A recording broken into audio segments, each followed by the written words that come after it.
Assalamualaikum warahmatullahi wabarakatuh. Waalaikumsalam warahmatullahi wabarakatuh. Perkenalan Gus dari Tegal.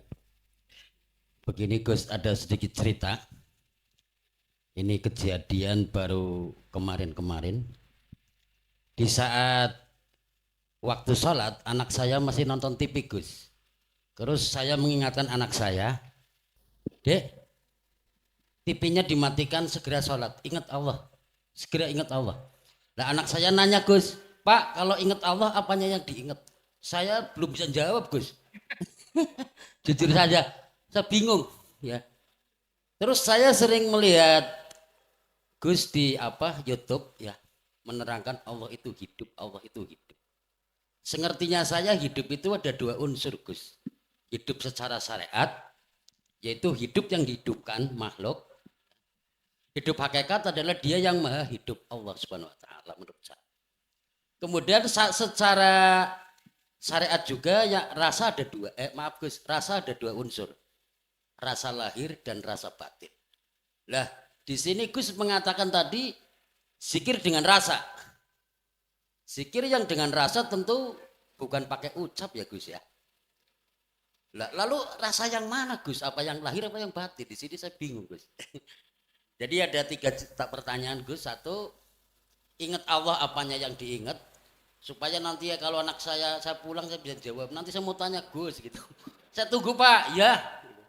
Nah tadi hidup itu ada dua, syariat hidupnya makhluk, hidup yang dihidupkan dan hidup yang hakikat yang hidup.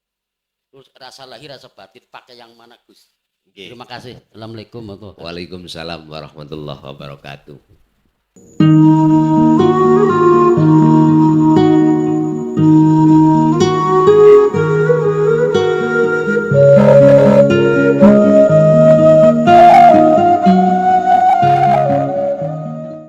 Assalamualaikum warahmatullahi wabarakatuh.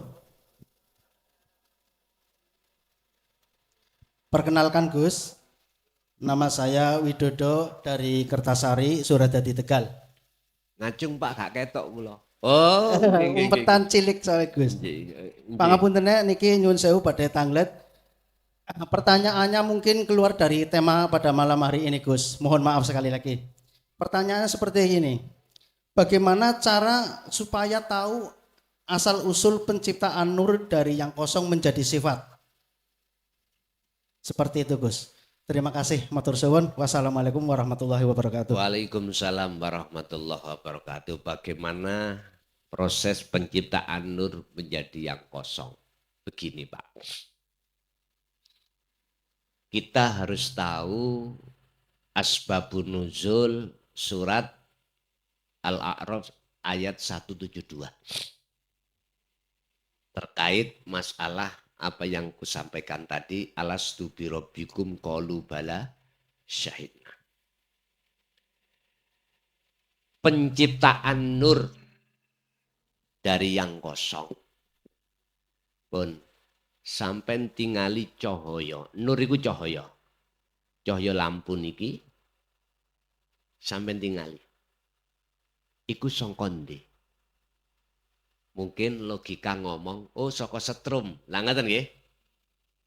Saka setrum. Artinya Bapak Ibu, Anda akan bisa sampai ke setrum, ke wujud setrum. Proses wasilun itu jenengan harus melihat adanya cahaya. Kalau panjenengan iku melihat wujud cahaya terus tanpa memperdulikan yang kosong, artinya adalah setrum, Anda pasti akan mempunyai iman padange iki sebab ndugi cahaya. Nyun sewu, di dalam syariat sudah dibimbingkan terhadap kita cara untuk meyakini adanya Allah. Bagaimana? Adanya dunia seisinya. Dalilnya, wujudnya dunia ini sebagai tanda wujudnya Allah. Karena yang menciptakan dunia ini adalah Allah. Artinya selama jenengan menganggap kewujudan dunia ini wujud, maka Anda sampai kapanpun tidak akan pernah tahu wujudnya Allah. Sama dengan ini. Aku Allah. Aku Allah, supaya bisa dikenal wujudku terhadap hambaku, tak lahirno rupa nurullah. Wujudnya nurullah dunya saisine. Akhirnya semua umat manusia menjadikan wujudnya dunia, itu yang mewujudkan Allah, dijadikan sebagai dalil. Sebagai ayat wujudnya Allah. Ini diterima secara logika. Sebab di mana ada perkara yang wujud, pasti ada yang mewujudkan. Di mana ada bangku, mesti ada yang membuat bangku. Oke. Itu secara keilmuan syariat sah. Tapi tak ingatkan, selama jenengan duduk manis di sini kaidahmu, selama itu jenengan tidak akan pernah tahu sejatine wujude Allah. Selama jenengan masih beriman, padange sebab cahaya ini, selama itu Anda tidak akan pernah ingat dan tahu tentang wujude setrum. Mohon maaf. Kalau kita memakai logika, Pak, memang benar kalau lampu ini mati, cahaya kalau nggak datang, nggak mungkin ini jadi padang, alias mesti peteng. Kita terombang-ambing di dalamnya itu, Pak. Kita terpengaruhi dengan bisikan nafsu di situ. Ngapunten. Ingat, prinsip nafsu, sifat basariyah itu sampai tinggali di Quran. Wa ma ubarri'u nafsi. Kita tidak aman dengan nafsu, visi dan misinya. Apa visi dan misinya? Innan nafsa la amaratum bisu. Ngejak hati lali nang Allah, justru ngejak hati iman nang selain Allah. Makanya jangan heran jenengan waktu sholat hati lali nang Allah, terus eling nang urusan dunya. Jangan heran. Memang ini proses kronologi ruhania kita di mata Allah seperti itu. Tapi ingat, walaupun wujudku tadi biar dikenal tak nisbatkan terhadap Nurullah dan Nurullah wujudin Nurullah yang dunia saisini, tapi ingat wujud dunia saisini duduk wujudku. Ya niki Pak, bingung no, makola iki bingung no jenengan kali kulo. Tadi kan sudah katakan, aku Allah, biar wujudku dikenali kawulaku, tak lahirno, tak nyatakno wujudku rupa Nurullah. Lah wujudin Nurullah rupane ya iki donya saisine kabeh. Ya termasuk wujud jenengan kali kula, wit-witan, hayawan, iku wujud Nurullah. Tapi wujudnya iku duduk wujudku. Lah bingung sini iki. Itulah Pak ilmu tasawuf, Pak. Mengapa harus bingung? Jawabannya mek situ. Karena di dalam hati kita masih merasa kita ada. Wis titik. Kalau dalam hati jenengan keakuan diri makhluk enggak ada, mboten bingung. Mboten bingung. Inilah nanti yang kusebut dalam surat Al-Hadid ayat 3. Allah dohir, Allah batin. Wis. Mohon maaf sing laki-laki mengenal lo ya. Iki munting pol lo iki. Pertanyaan jenengan dadekno muntingi sing kawitan. Wis sampean simpen mawon pun dipaham sik. Nek bingung wis gawe ngopi ae dhisik. Rokokan nyantai dulu berikut. Wis. Lah piye carane umpama jenengan yakin kalau padange iki tidak dari cahaya tapi dari setrum. Ya sampean jempok setrum iku. Biar sampean tahu wujudnya setrum itu sampean demok, sampean pegang kabeli, mengke mesti ngejer. Lali sampean wisan. Tapi ya pesanku aja suwe-suwe. 3 detik napa semenit ngono lho. Sak menit kematen Gus itu. Itu maksudnya ngeten pun ya. Pun sampean kecoki tenan iki. Jenengan gak iso ambek ngadeg ambek duduk. Enggak bisa ambek duduk berbaring. Biar jenengan iki njempok setrum. Akal iki lepas urusan dunia. Bersamaan dengan itu hati sing tadinya duwe rasa wujud keakuan diri lepas. Gampangnya sampean melepaskan diri. Rasa iki sampean unculno rasane urip duduk rasa jenengan. Pun nemriku mengke nanti di situ jenengan akan ngalami proses di mana jenengan iku makslep lali urusan dunia. Wes sampean gak usah takut. Manakala diterjadikan sampai masuk di dalam alam kefanaan gelap, wis jangan takut. Pun sampai ikuti Allah memperjalankan jenengan ini. Sampai di mana jenengan nanti akan menemukan satu alam gung lewang liwung. Artinya sampai akan masuk dalam atu alam di mana terang benerang tidak tahu datangnya cahaya dari mana dan keakuan diri sampai tidak ada, yang berkibar di situ hanyalah innani anallah. Gini ki Pak, jiwa yang gendeng wonten mriki. Ati sampean mesti gendeng nang Allah wonten mriki. Wis, tapi sampean gak usah wedi. Gak usah takut. Sampean bisanya tidak takut kalau sirul asr itu betul-betul kuat. Sebab fungsinya sirul asr di tahapan pertama su'aul basyirah hanya meyakini, hanya hidup yang memperjalankan jenengan. Manakala jenengan di situ nanti ketemu poro WIP makhluk malaikat, poro kanjeng, poro nabi, poro rasul, para kekasih Allah, apapun sudah. Itu isi makhluk Pak. Semuanya isi makhluk. Wis ngalir mawon. Lakukanlah ini dalam 24 jam dengan semampu jenengan. Intinya sehari semalam jangan sama sekali ndak. Estu.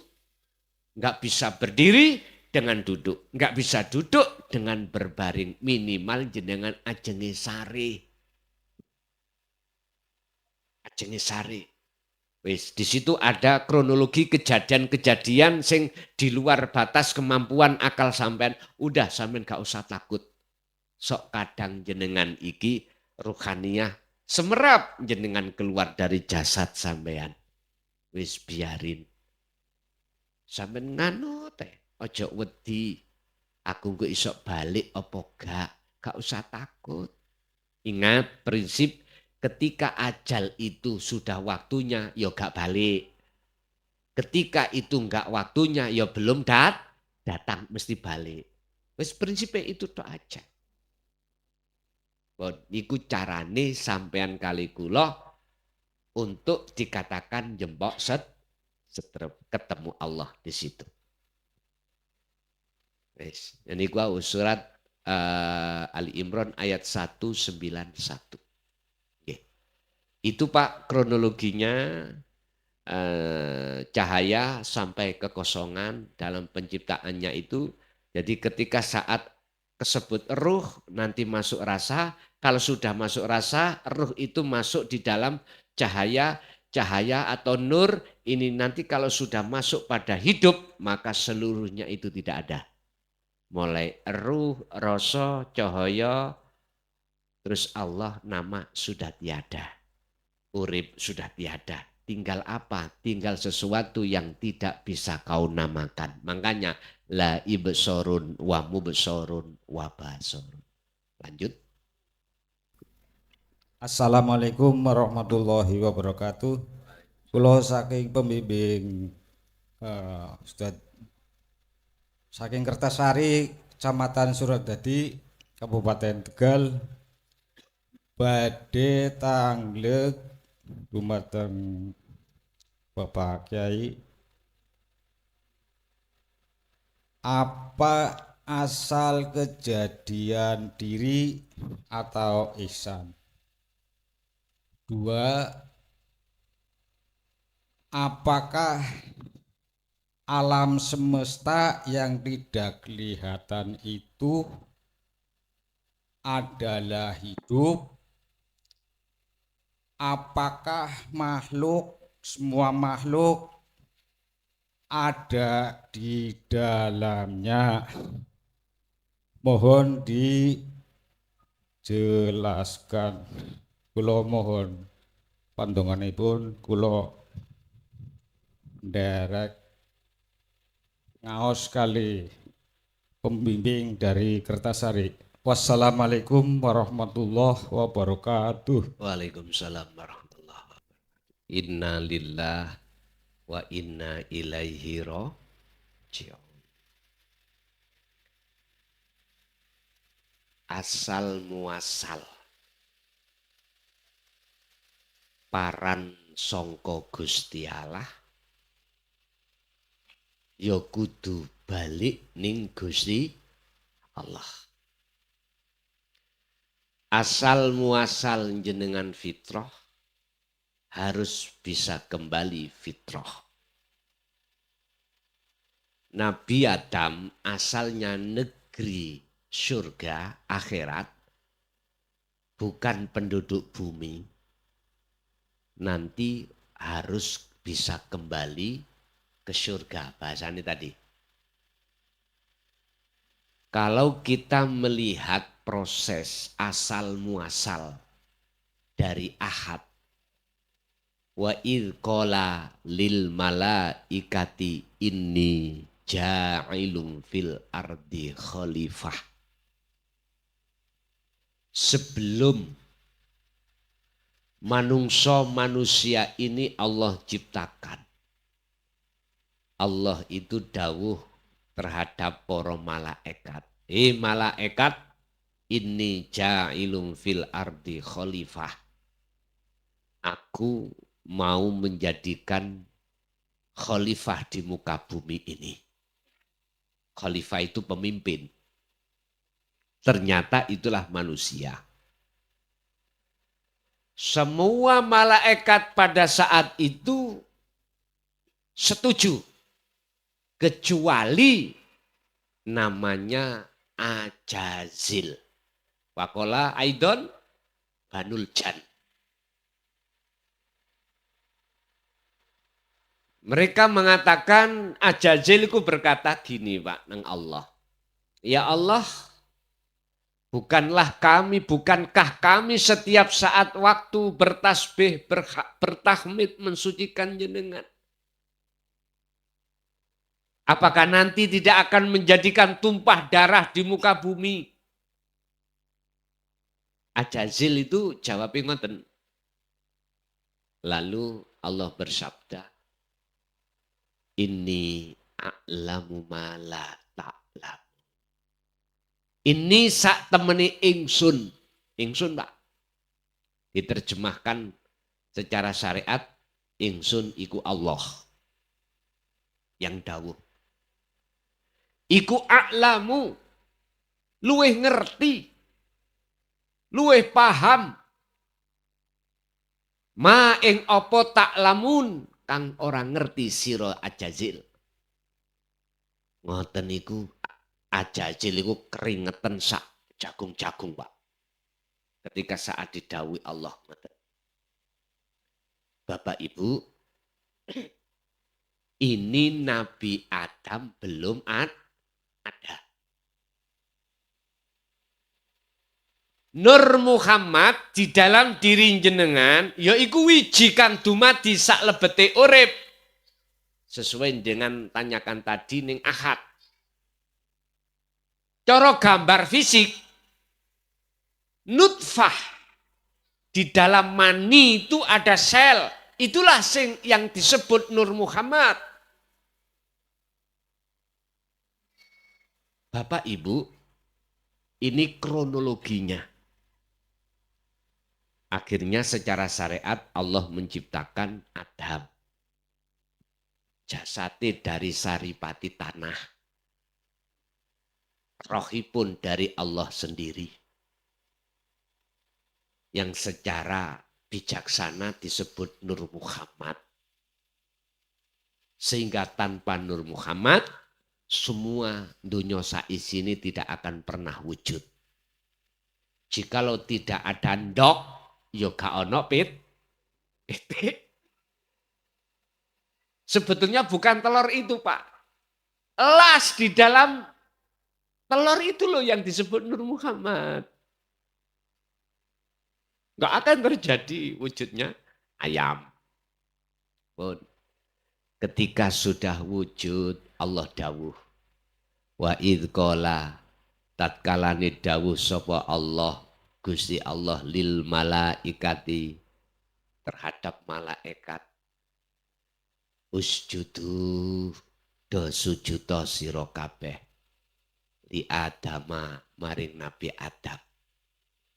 Akhirnya kamrebek malaikat iku sujud.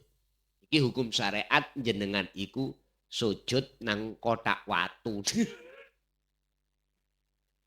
Tahu kotak watu? Ka'bah. Iki hukum syariat. Tapi maksud hakikate ruhaniyah sampean sujud sing nguasai kotak batu itu. Ka'bah itu. Mbon tersinggung loh ya. Mbon tersinggung. Ini proses kita memangnya. Tapi ila iblis.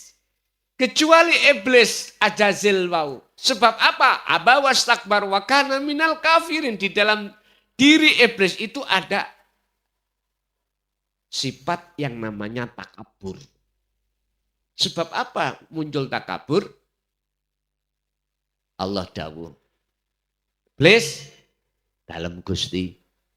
Apa yang menjadikan penghalang dirimu kau tidak mau bersujud atas perintah aku? Jawabannya sederhana, Pak. Ana kholaqtani minar wa kholaqtahu min tin. Duh Gusti. Kulo kan sampai jadikan dari api. Sedangkan Adam dari tanah. Mulia mana? Mesti mulia dari api. Dari arah itulah, Pak. Akhirnya iblis nggak mau patuh atas perintah Allah. Nyun sewu. Ini kinayah. Ini sanepan, Pak. Ini isyarah. Maksudnya sebenarnya bagaimana? Nyun sewu. Kita golongan manusia. Ada yang miskin, ada yang kaya. Ada yang bodoh, ada yang alim. Ada yang jadi masyarakat biasa, ada yang menjadi pejabat. Ada manusia itu golongan sing gak tahu ibadah secara syariat, tapi ada yang ahli ibadah secara syariat. Hati-hati. Hati-hati yang kebagian sugih, kebagian punya pangkat jabatan, kebagian ahli ibadah, sing hati-hati Anda. Hati-hatilah. Atau ahli ilmu, alim, hati-hatilah. Ini jikalau Anda tidak paham, kau akan meneruskan proses perjalanan daripada mohon maaf, buka surat Ibrahim ayat 3. Nyun sewu, sebelum masuk di ayat itu, perlu kami jelaskan. Ningati sampean kita ini, Pak, akan muncul rumongso takabur. Ada kesombongan disebabkan karena kita orang berada. kita kegolong orang yang kaya. Lah kaya macam-macam sebabnya. Bisa jadi kaya tani, kaya dagang, kaya laut. Entah, kadang-kadang kaya dari sumber ngingu toyol. Macam-macam gitu. Bisnis-bisnis itu.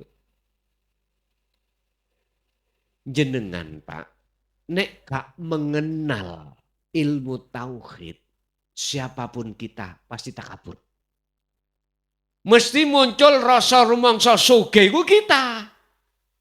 Akhirnya jenengan iki akan mengakui luwih sugih daripada orang lah. Pasti kita akan berbuat dolim. Wis hati-hati. Yahjubuhum bi ilmihim, yahjubuhum bi amwalihim. Mohon maaf. Kalau ini kau biarkan, Allah akan menutupi hatimu dengan kesugihanmu. Bisnismu tambah digedek nih Allah hasilnya. Akhir dadi istidraj penglulu nih Allah. Jenengan di situ mesti akan merasa yang kaya. Nomor satu saat Tegal adalah kita.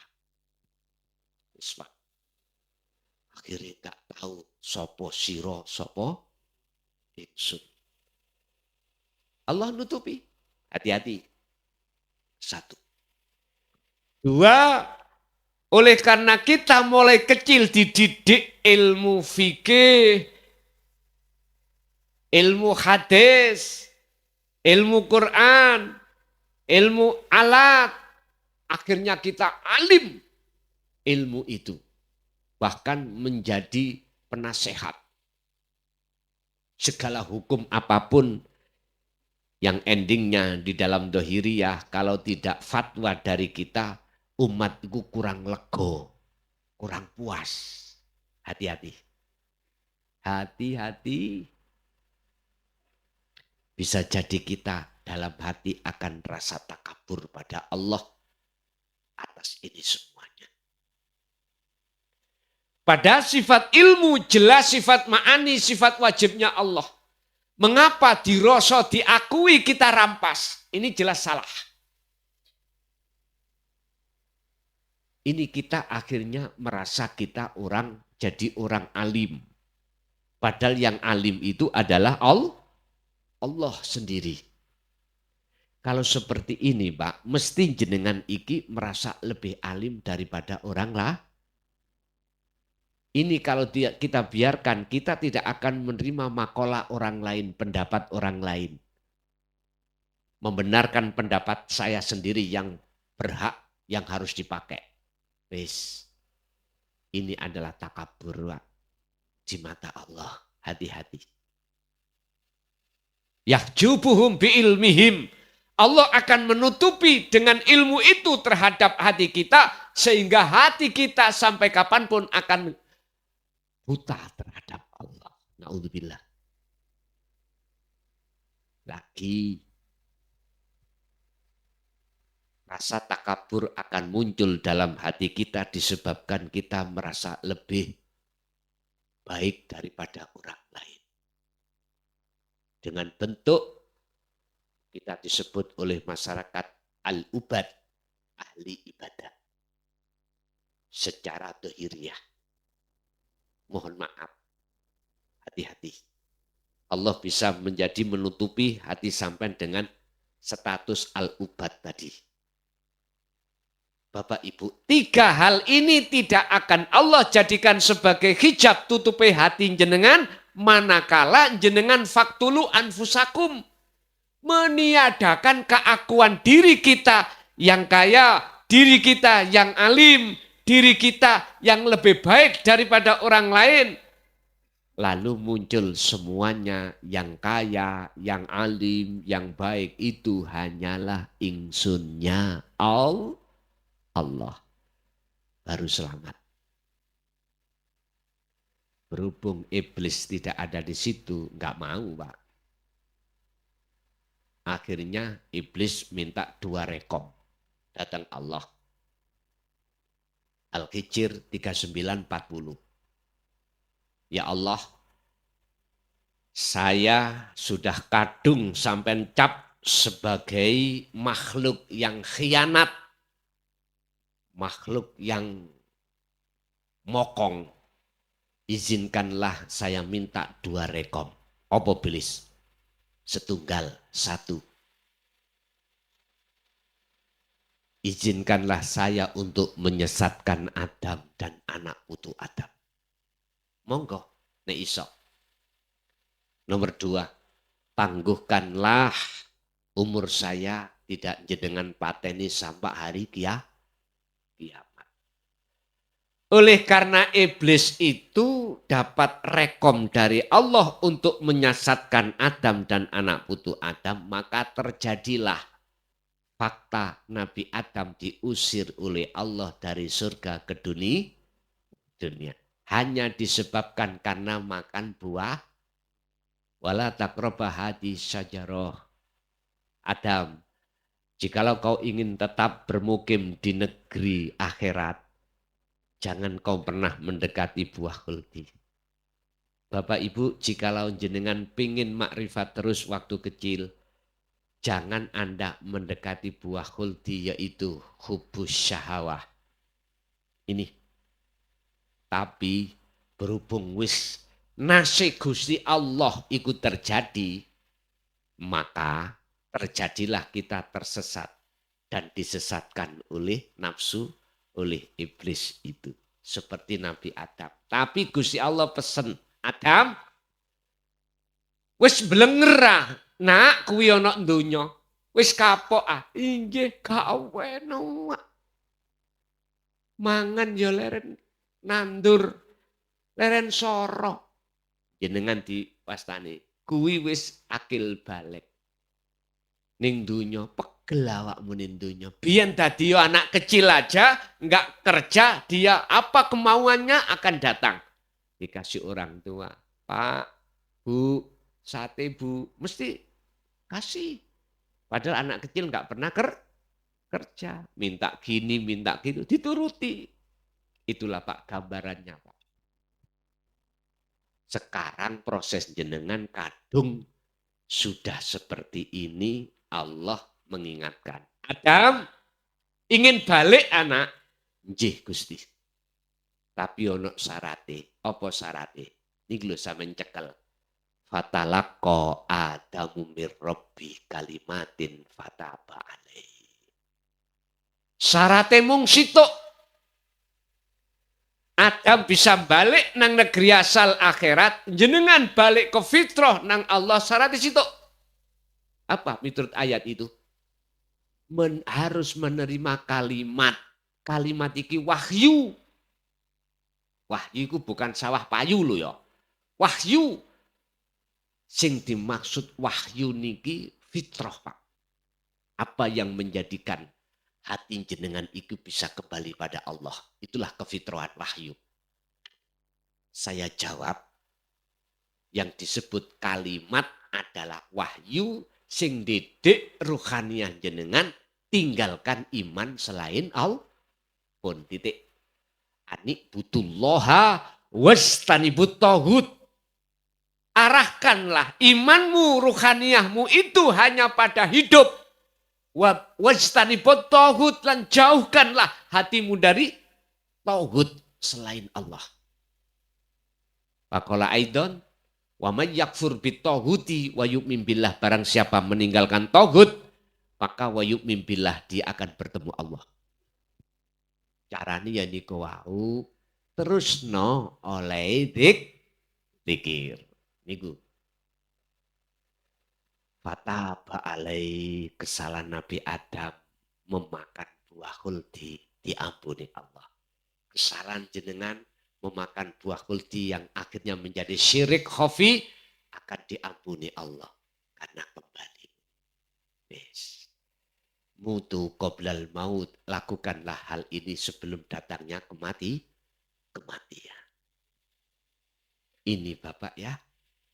Jadi sebelum jenengan kalih kula masuk di dalam alam yang disebut surga atau akhirat dan alam dunia itu songko ahad.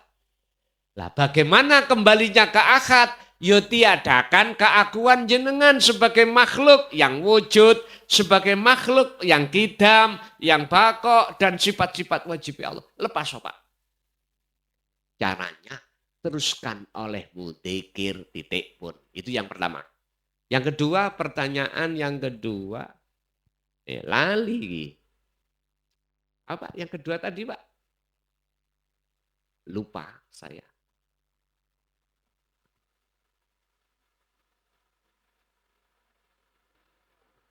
Podo lali nih.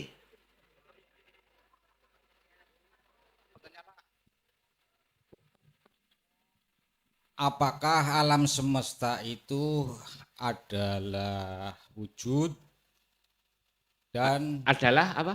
adalah Wujud, wujud ya. adalah Allah? Nggih. Nggih, Dan apakah makhluk itu di dalamnya. di dalamnya Oke. lingkaran Allah wujud? Ya, urip. Nggih. Alam semesta ketika jenengan melihat dengan mata dohir mesti kosong. Ini kosong. Tapi jikalau sampai lihat dengan mata hati, justru sing kosong itu yang wujud ini. Ini kebalikan Pak. Jikalau jenengan melihat alam semesta ini dengan mata dohir jasad, mesti ketemu kosong. Tapi jikalau jenengan melihat dengan mata hati terhadap alam semesta, ini wujud. Kebalikan. Makanya orang ahli hijab wujudin dunya itu dijadikan sebagai bukti wujudnya Allah. Tapi ahli zuhud tidak. Ahli makrifat tidak. Justru wujudin dunya ini sebagai burhan bukti ketidakwujudnya selain Allah ini. Termasuk ini. Karena memandangnya dari ainul basiroh bukan ainul basariyah ini. Memang benar Pak. Jadi alam semesta itulah wujudnya Allah. Tapi jangan kau lihat dengan mata dohir. Lihatlah dengan mata batin. Apa mata batin? Tadi saya katakan imanul haq yang disebut ihsan. Sebab tanpa urip ini mohon maaf. Tidak akan pernah ada pergerakan secara dohir. Umpama saya berdiri, mohon maaf.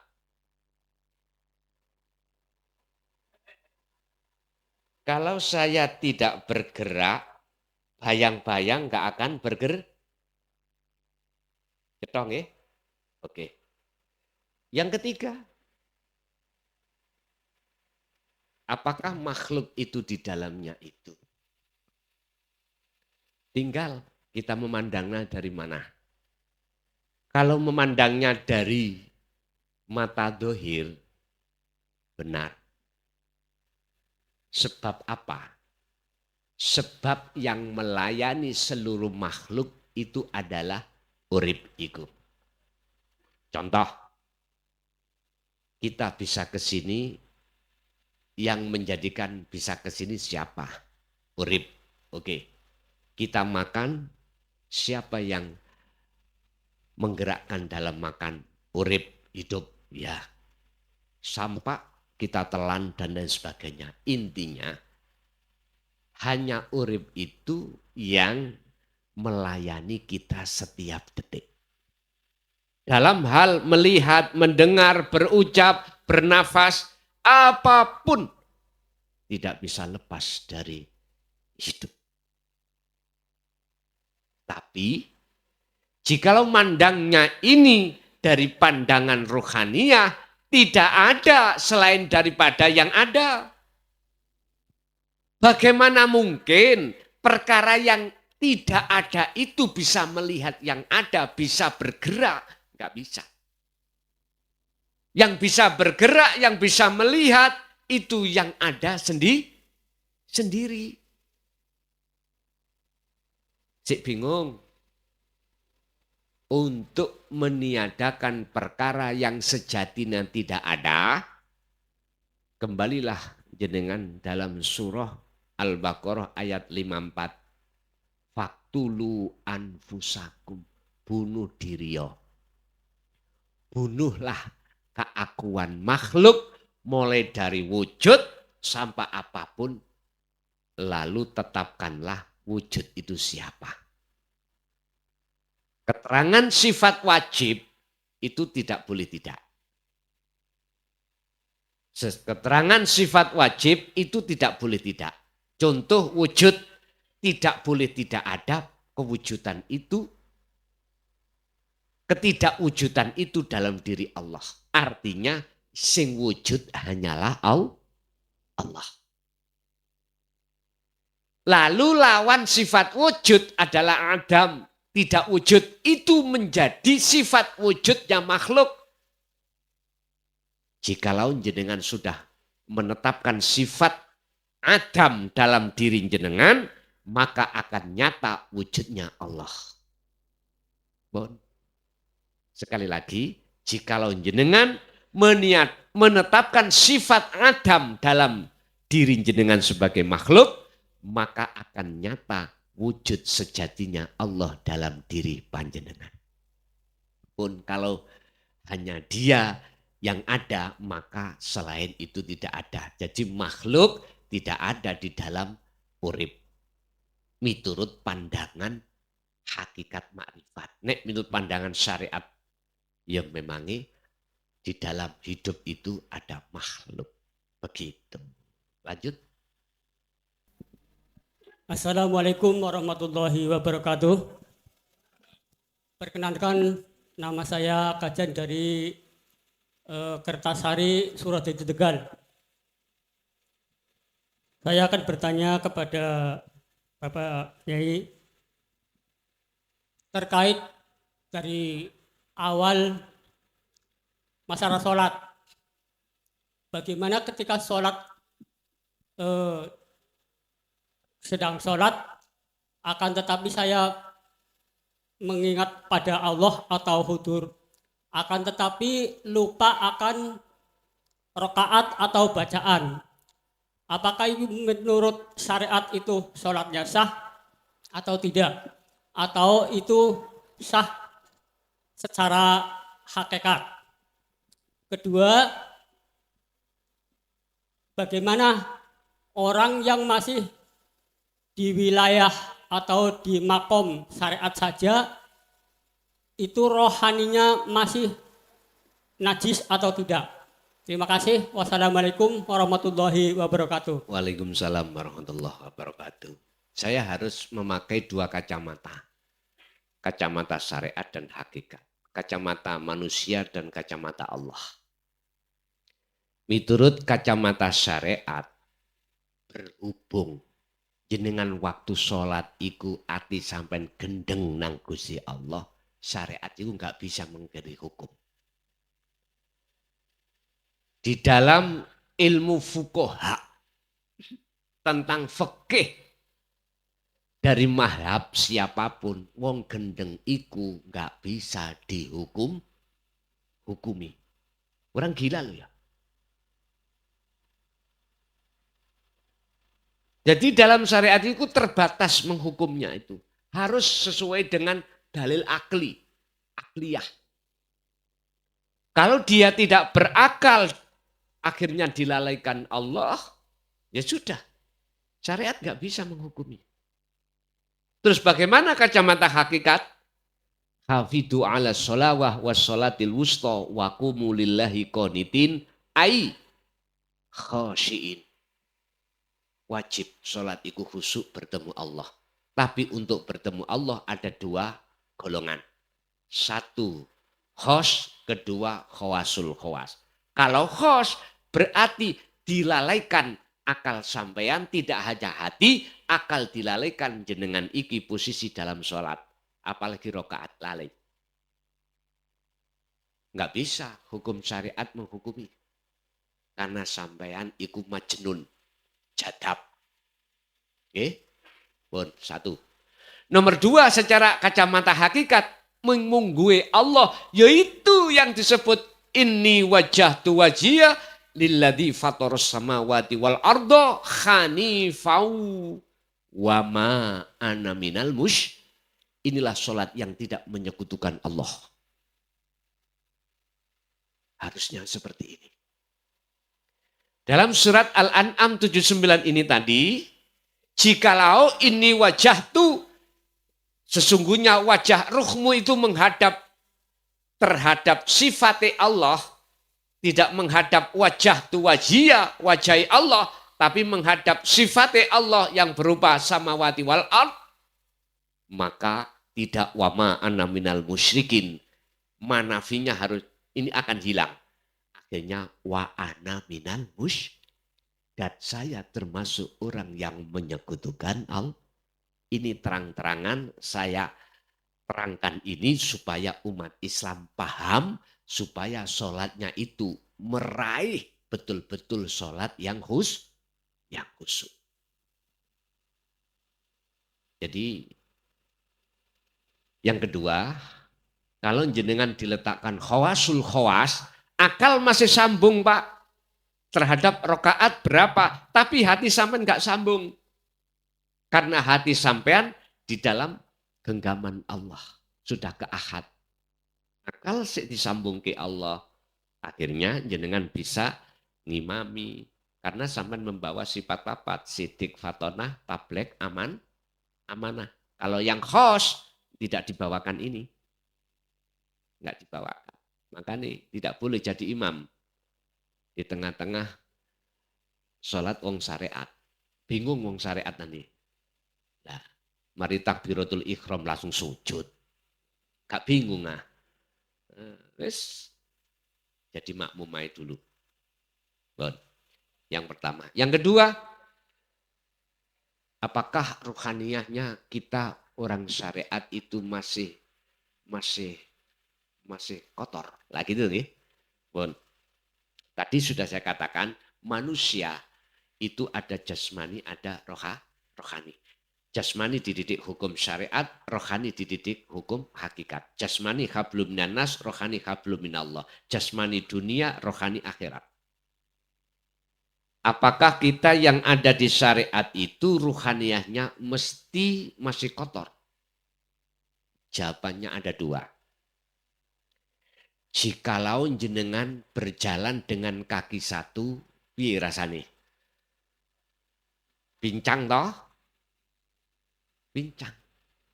Jikalau hati jenengan belum menerima yastami'unal qaula wa yattabi'una aksanahu.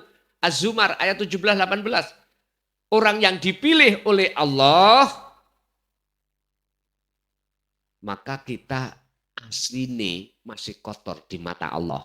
Bukan di mata manusia. Ruhaniyah kita masih najis. Dikatakan najis sebab di dalam hati kita fi qulubihim maradun. Fajadahumullahu maradha.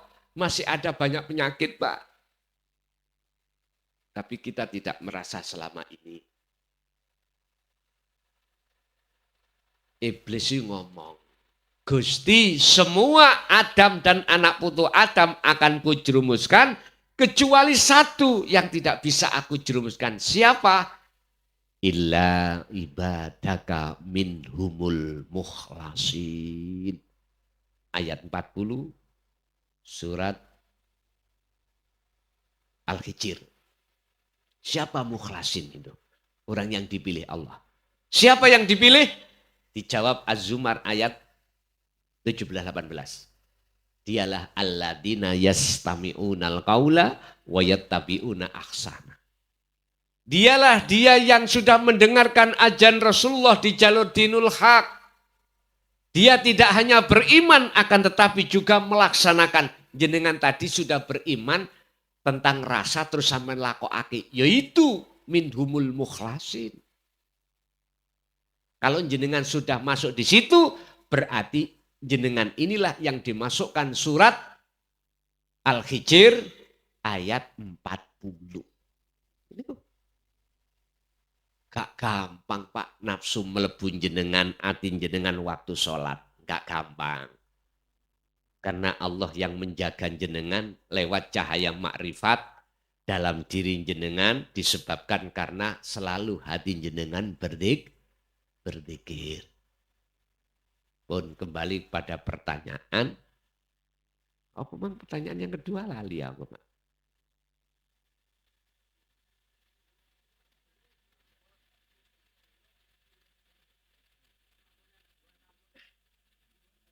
Sampun dan yang kedua.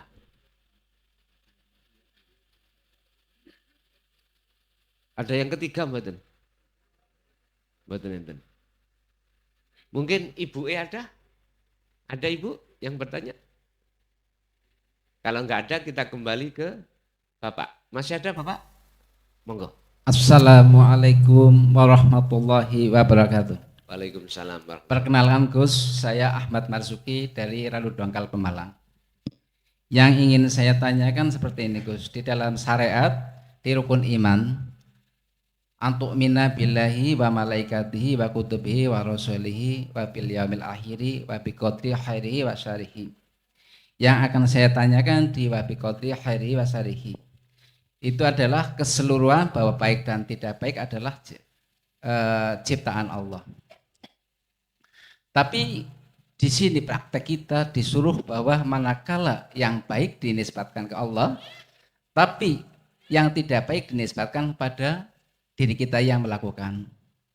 Bagaimana menurut Gus dalam pandangan hakikat di hal yang seperti itu? Atas jawabannya saya ucapkan terima kasih. Assalamualaikum warahmatullahi wabarakatuh. Waalaikumsalam warahmatullahi wabarakatuh. Syuhudul wahda fil kasrah. Ahli syuhud itu selalu meniadakan selain Allah. Sehingga beliau selalu ada di alam kefanaan. Ingat, dzikir di dalam hikam itu ada 4 Pak. 4 golongan. Ada orang yang berzikir lesannya tapi hatinya lalai. Ada orang yang hatinya berzikir pada Allah tapi juga lalai pada Allah. Ada yang ketiga, orang yang berzikir tapi dia itu masih merasa dirinya ada, tapi Allah sudah terasa dekat. Yang ketiga tahapan, orang yang berzikir sudah kefanaan selain Allah. Berkenaan dengan pertanyaan khairihi wa syarrihi minallah. Satu ayat lain, jikalau ada yang baik itu datangnya dari Allah, jikalau jelek itu datangnya dari dirimu sendiri. Maksudnya nafsu.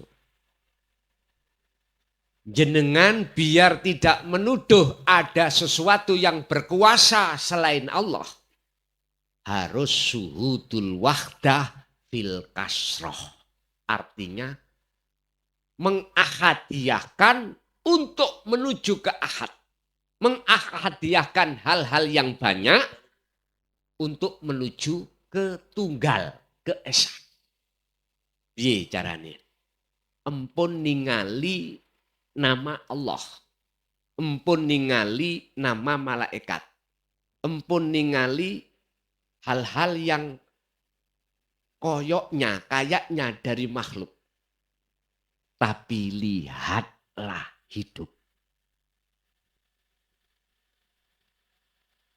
Kita kalau melihat hidup maka tidak ada nama baik dan buruk. Karena enggak ada. Buruk ya sesebutan makhluk, baik ya sesebutan makhluk. Itulah nanti akan dikatakan jaiz wenang. Secara hakikat kita memandang, jangan mandang baik buruknya, karena itu makhluk. Pandanglah hidup yang berperan siapa. Kembali lagi caranya faktulu anfusakum, tiadakanlah fanakanlah selain Allah di dalam dirimu. Kalau sudah jatuh di dalam wilayah itu, maka walaupun miturut orang lain dikatakan baik atau buruk, tetap jenengan beriman datangnya dari Allah. Modalnya mana? La haula wala quwata illa billah. Niku modal jenengan. Semua makhluk itu laksana patung. Cara orang Jawa laksana dalang dengan wayang. Walaupun yang dimainkan di kelompok Ngastino kan jelek gitu.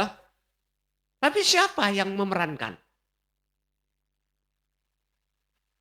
Terus yang memerankan di dalam Negoro Ngamarta, baik kanan, siapa? Dalang lagi. Tinggal kita melihat dari mana, Pak? Kalau kita melihat dari sisi makhluk, beda. Kita gak menyebut, gak ingat pada dalang. Siapa sih ngomong Petruk, Bagong? Siapa sih ngomong di dalam Ngastino? Di situ buto ijo, lho nana buto ah. Wis pokoke golongan sing kiwa-kiwa niki lho. Tapi jenengan nek gelem kembali langsung asine sing ngomong sinten? Jawabane Pak Dalang. Tinggal kita melihat dari sisi mana gitu aja, Pak. Lah, kalau melihat dari ayat, jikalau iku sayyi'ah jelek min nafsih, dari dirimu, dari diri siapa? Kalau jenengan sudah masuk dalam hidup, ya diri Allah. Diriku kan dari huruf nun faksin toh Pak, nafsu, ingsun, diri. Tinggal diri lari kemana? Diri Allah apa diri makhluk? Makanya hilangkan kedirian makhluk dalam dirimu. Pasti akan nyata dirinya Allah. Begitu Pak. Tapi tetap saya menghormati di dalam sistem syariat. Mengapa dikatakan kalau baik dari Allah, kalau jelek dari dirimu sendiri? Iku supaya secara jasmani kita tidak terbiasa melakukan perkara yang jelek. Ngoten lu asli nih.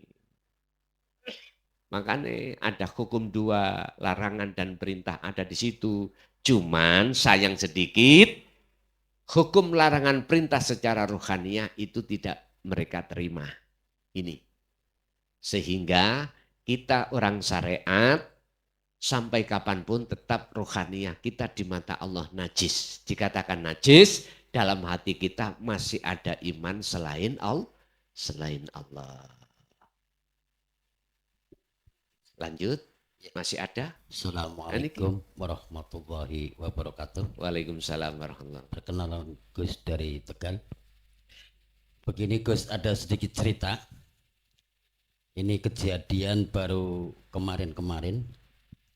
Di saat waktu sholat, anak saya masih nonton TV Gus. Terus saya mengingatkan anak saya, Dek, TV-nya dimatikan, segera sholat. Ingat Allah, segera ingat Allah. Nah anak saya nanya Gus, Pak kalau ingat Allah apanya yang diingat? Saya belum bisa jawab Gus. Jujur saja, saya bingung. Ya. Terus saya sering melihat Gus di YouTube ya. Menerangkan Allah itu hidup, Allah itu hidup. Sengertinya saya hidup itu ada dua unsur Gus. Hidup secara syariat, yaitu hidup yang dihidupkan makhluk. Hidup hakikat adalah dia yang maha hidup, Allah Subhanahu wa ta'ala menurut saya. Kemudian secara syariat juga ya rasa ada dua, rasa ada dua unsur. Rasa lahir dan rasa batin. Lah, di sini Gus mengatakan tadi zikir dengan rasa. Zikir yang dengan rasa tentu bukan pakai ucap ya Gus ya. Lalu rasa yang mana Gus? Apa yang lahir apa yang batin? Di sini saya bingung Gus. Jadi ada 3 pertanyaan Gus. Satu, ingat Allah apanya yang diingat, supaya nanti ya kalau anak saya pulang saya bisa jawab. Nanti saya mau tanya Gus gitu. Saya tunggu Pak, ya. Nah tadi hidup itu ada 2, syariat hidupnya makhluk, hidup yang dihidupkan, dan hidup yang hakikat yang menghidup. Terus rasa lahir, rasa batin, pakai yang mana Gus? Terima kasih. Assalamualaikum warahmatullahi wabarakatuh. Waalaikumsalam warahmatullahi wabarakatuh. Dengan cara bagaimana kita mengingat Allah? Lewat mana? Yang diingat itu apanya? Gitu dah. Oh, ngaten. Sadar atau tidak sadar jenengan, kita itu ruhaniyah sebelum diletakkan di dunia ini, dulu sudah ketemu. Dengan modal itulah jenengan akan mengingat. Dengan cara bagaimana kita mengingat. Kembali kepada asal. Inilah yang kumaksud sangkan paraning tumati. Ngingatnya itu jenengan harus sadar kalau kita itu tiada. Kalau kita itu Adam. Ketika kita sudah sadar kalau kita itu tiada, maka disitulah akan muncul ingat yang sebenarnya. Disebut ingat yang sebenarnya. Apa? Kesadaran yang ada hanya aku, Allah. Wes. Niki tidak semudah kita membalikkan tangan loh Pak ya. Kalau Syekh Ibnu Athaillah dawuh itu birriyadati wal azkar. Harus prihatin dan terus berzikir. Apanya yang diingat? Ya, itulah kesadaran keakuan Allah. Bagaimana kita bisa dikatakan ingat pada Allah? Wong kita enggak ada. Bagaimana kita yang enggak ada dikatakan bisa ingat kepada yang ada? Berarti yang ingat siapa Pak?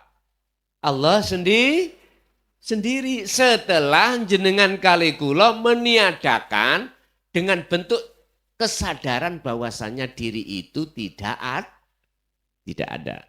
Itu caranya. Simple jawabin ngene.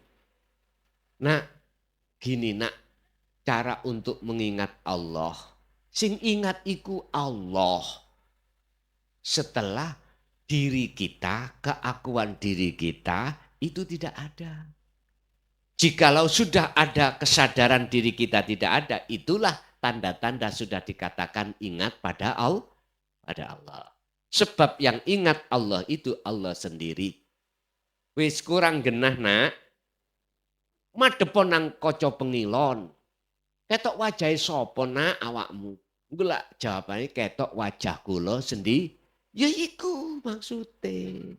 Don, 1. Nomor 2, masalah hidup. Jadi ya, ada yang hidup sebab dihidupi, ada yang hidup maha hidup yang menghidupi.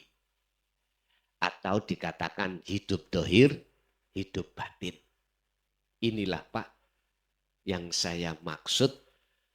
Huwal awwalu wal akhiru wadzohiru wal batin. Sampean harus meniadakan yang manusia hidup dalam diri manusia yang disebut ruh itu sebab dihidupan Allah. Ini sampean tiadakan. Kalau jenengan boten meniadakan ini, kita merasa hidup sebab dihidupi oleh Allah. Sebab kita asalnya itu mati atau tidak ada. Pun Pak, sampean mriki wau ono tujuan teko omah. Apa? Ngaji. Oke, itulah hakikat tujuan. Kalau sudah sampai di sini, berarti jenengan iku sudah makrifat.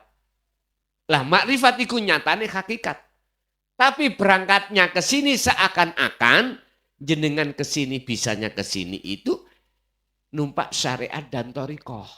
Apa syariatnya? Sepeda, mobil. Apa torikohnya? Jalan ini.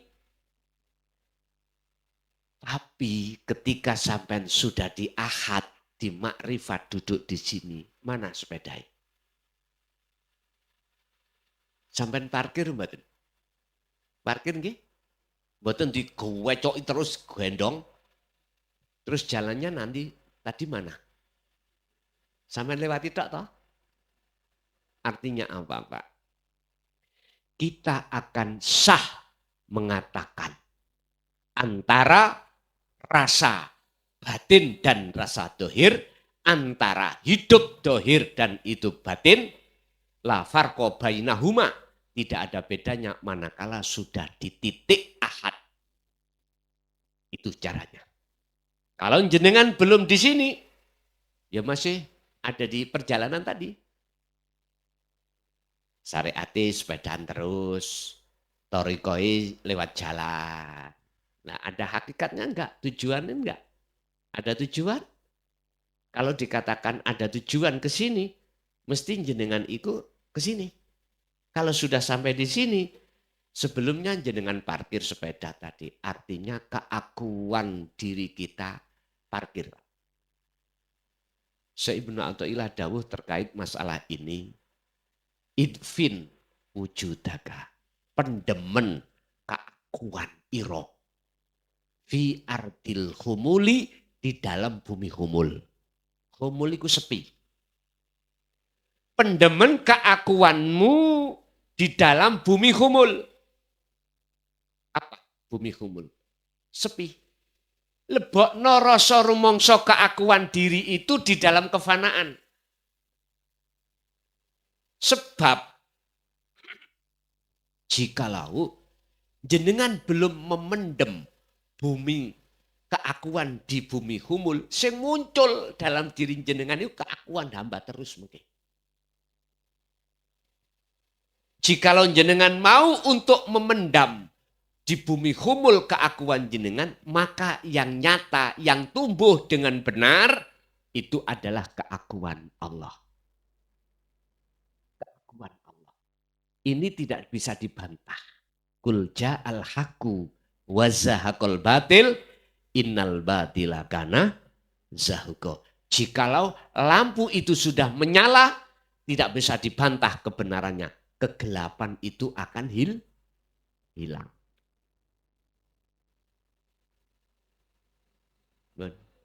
Ada lagi? Masih tadi yang depan, monggo Mas. Miki gak nyampe ya, monggo niki Mi. Assalamualaikum warahmatullahi wabarakatuh. Waalaikumsalam.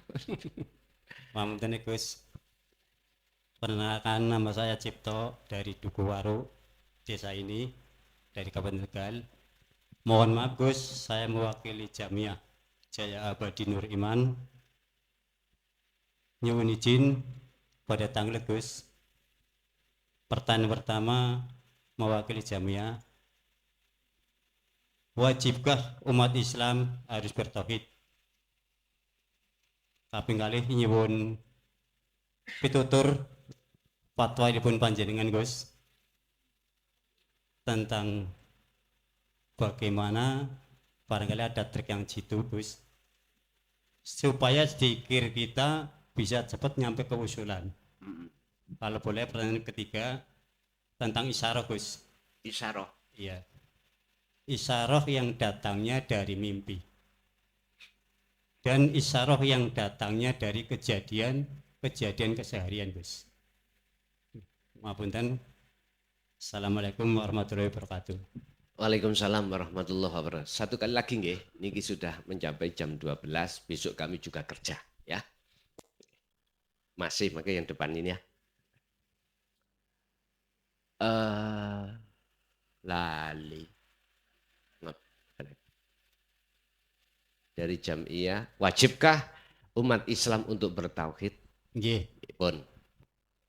Sampai padosi surat apa ayat gini. Walladzi arsala rasulahu bil huda wa dinil haq. Surat apa? Pasti ini Al-Quran. Di Google, mentingali. Dialah Allah yang mengutus utusannya, ai Muhammad, bil huda, dengan membawa petunjuk, wa dinil haq, ai dinu tauhid, dan membawa agama yang mengesahkan pada Tuhan. Tauhid itu artinya adalah ilmu untuk mengesahkan pada Allah. Ini, kita awalnya itu Allah kita banyak. Tadi air, gitu, apapun kita imani. Allah kita banyak, kita esahkan, kita tunggalkan. Maksud dan tujuannya apa? Liyudhirohu ala dini kullih. Untuk membebaskan hati jenengan dari belenggunya nafsu. Karena belenggunya nafsu itulah akan menjadikan jenengan iki Allah tidak esah. Untuk mensucikan agama jenengan kali kula sing asale dereng suci. Untuk menyempurnakan keislaman kita yang awalnya kita itu Islam kita belum sempurna. Belum sempurna. Islam kita masih Islam keturunan, Pak. Biar gak hanya keturunan, mohon maaf loh ya. Biar sempurna kafah, maka wajib bertauhid. Hal ini beliau lakukan walau karihal musyrikun. Walaupun beliau itu dicaci, dibenci oleh umat. Saya Pak, mohon maaf jujur, 24 tahun ini. Cacian, makian, kiri kanan, bahkan saya dipanggil asu, dipanggil babi, dipisui COK. Ajaran ini roti terasa tai sudah biasa. Tapi itu tidak menjadikan saya berhenti. Karena beliau-beliau yang mencaci dan memaki ini belum paham. Kalau sudah paham, aku yakin dia akan merasa selama ini dolim pada Allah. Akhirnya Allah terasa dekat. Ini prosesnya. Makanya ketika Rasulullah masuk di dalam kaum Taif, ajaran beliau bukannya diterima, bahkan dihujat, bahkan Rasulullah diantemi sampai teletongi onta, bahkan dengan batu. Sampai malaikat Jibril ini gak tego Pak terhadap Rasulullah. Muhammad, kaum Taif yang bangkang itu saya blei dengan gunung Uhud bagaimana? Rasulullah jawab, jarno, karena beliau belum mengerti. Siapa tahu dia nanti tidak menjadi pengikutku tapi anak putune. Lah, ya apa sih Pak?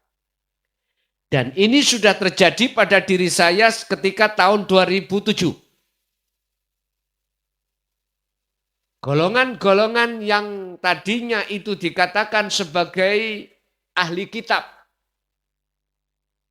Itu berupaya saya untuk tidak menyampaikan hal ini dengan bentuk kami itu diusir dari kampung saya. Tapi saya tidak mau keluar.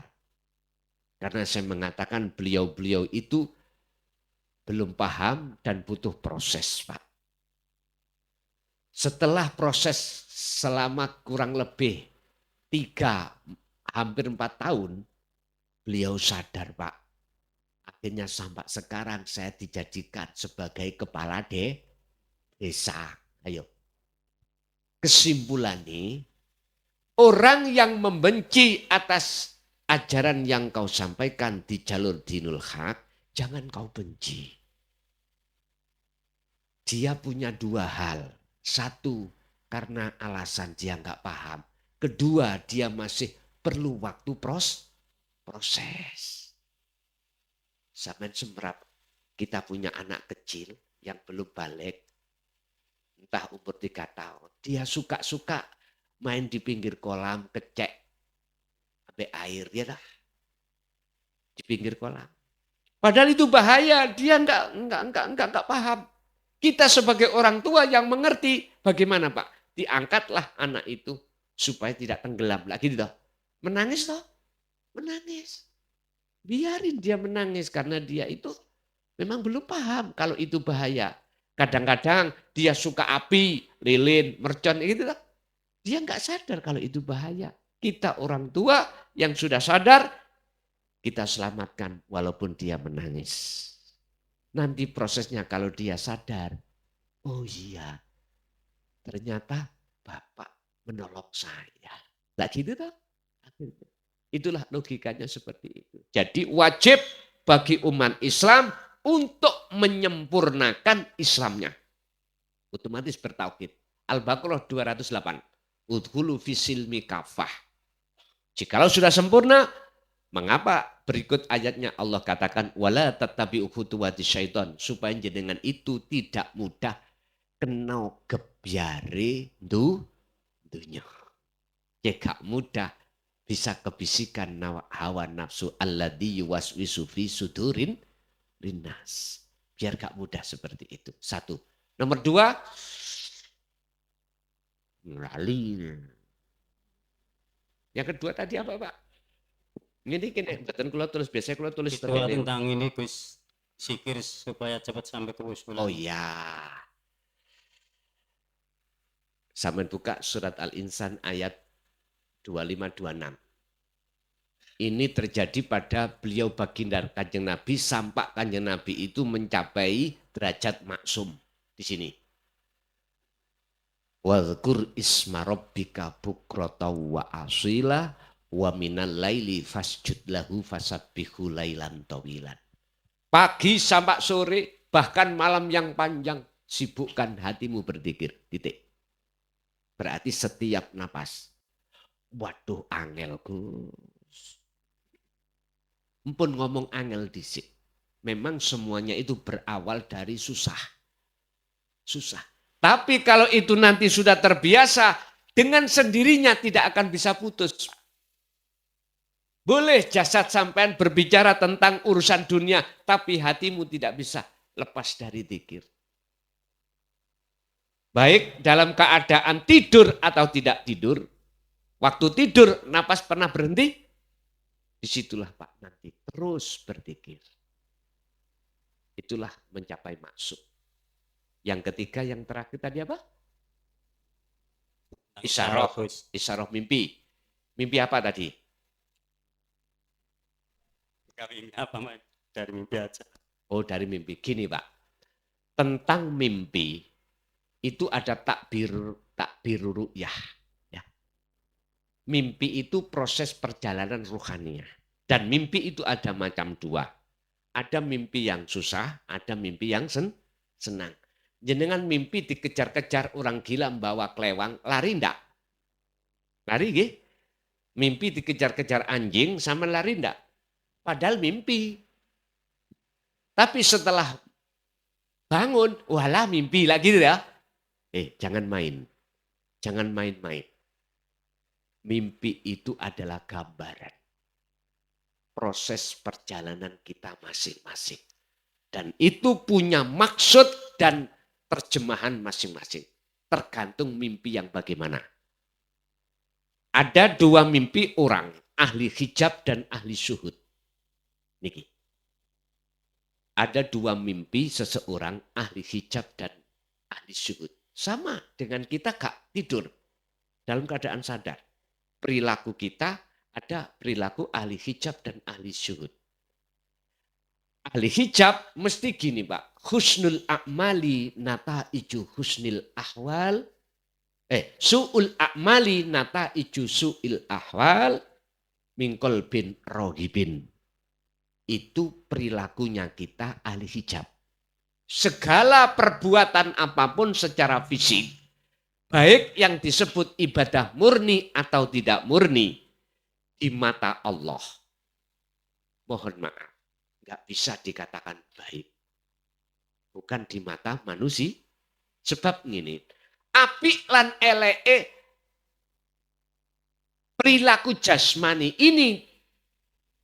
Itu tergantung keadaan rohani kita. Lah keadaan rohaniah kita ada dua.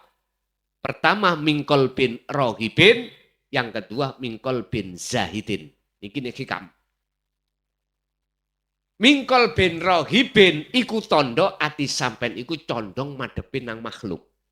Kalau mingkol bin zahidin condongi hati kepada hanya pada Allah. Di sini Pak. Jadi walaupun baik di mata manusia belum tentu di mata Allah baik. Walaupun jelek di mata manusia belum tentu di mata Allah jelek. Bisa jadi di mata Allah itu baik.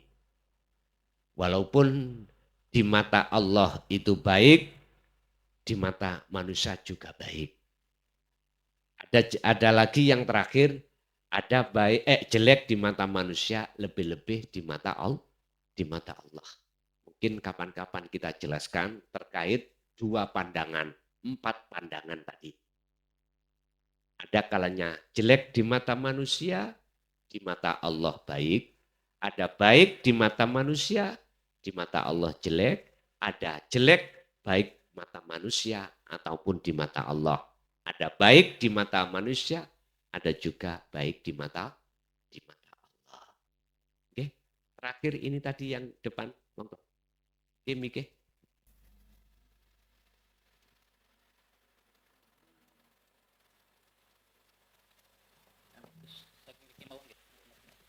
Oke, izin. Pertanyaannya saya ilustrasikan aja ya Gus ya, biar maksud saya tersampaikan. Saya itu pulang dari sini ke rumah memerlukan waktu kira-kira 2 jam. Saya mau ndak mau saya harus pakai helm karena saya yakin ada polisi. Di pertengahan jalan saya tengok-tengok memang tidak ada polisi, tapi tetap saya pakai helm karena saya tahu bahwa dia polisi sedang mengawasi saya. Lanjut perjalanan, ketemu dengan polisi dan polisi itu bertanya pada saya, kenapa kamu pakai helm? Karena saya tahu ada kamu di sini, ketemu kamu di sini.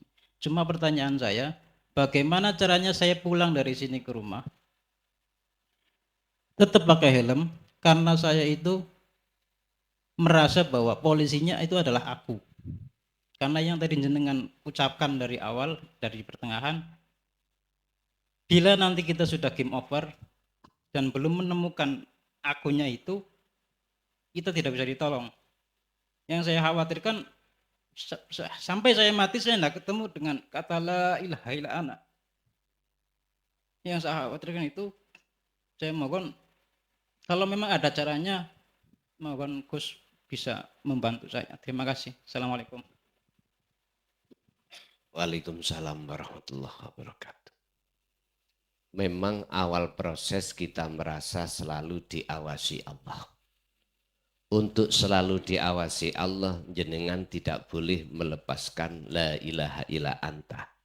Hati, bukan dibaca, tapi dirasa, muncul rasa keakuan Allah. Bahwasannya yang segala-galanya. Lah, bagaimana caranya secara spesifik atau secara cepat muncul keakuan diri sebagai Allah, bukan keakuan diri sebagai manusia. Mudah. Jatuhlah kau dari langit ke bawah. Sampean turuno dari langit, dari gedung sab pitu ngerutuh bisa, dan atau sampai naik dari gedung ke atas bisa. Tapi lebih cepat jenengan jatuh ke atas, turun ke bawah. Piye carane? Iki nek didengarkan kaum syariat munting Pak. Akhirnya menuduh Syekh Siti Jenar. Padahal sebelum saya ngomong ada dasar dulu. Buka surat Al-Anbiya ayat 25. Muhammad tidak akan dijadikan sebagai utusan manakala beliau tidak menjelaskan la ilaha illa ana. Titik. Artinya dengan adanya surat Al-Anbiya ayat 25 itu menunjukkan bahwasanya Muhammad ibnu Abdillah itu waktu zaman dulu menjelaskan terhadap sahabat tentang kedudukan illa ana. Bagaimana caranya? Sampai harus memakai sistem majetubun. Bagaimana sistem majetubun? Gini. Dalam hati sampean jangan menyebut aku makhluk. Sebutan aku Allah urip. Ini majetubun. Kalau wasilun, mohon maaf, proses fanakno keakuan dirimu lewat rasa, setelah itu akan muncul nyatanya akunya Allah pun. Niku carane. Tinggal pilih yang mana, monggo. Bon, Bapak Ibu hadirin jamaah rahimakumullah, semoga ilmu apa yang sudah Allah terangkan pada kita menjadi sebuah ilmu yang bermanfaat terhadap perjalanan hidup dan kehidupan kita dan anak putu kita ila yaumil qiyamah. Lahumul Fatihah.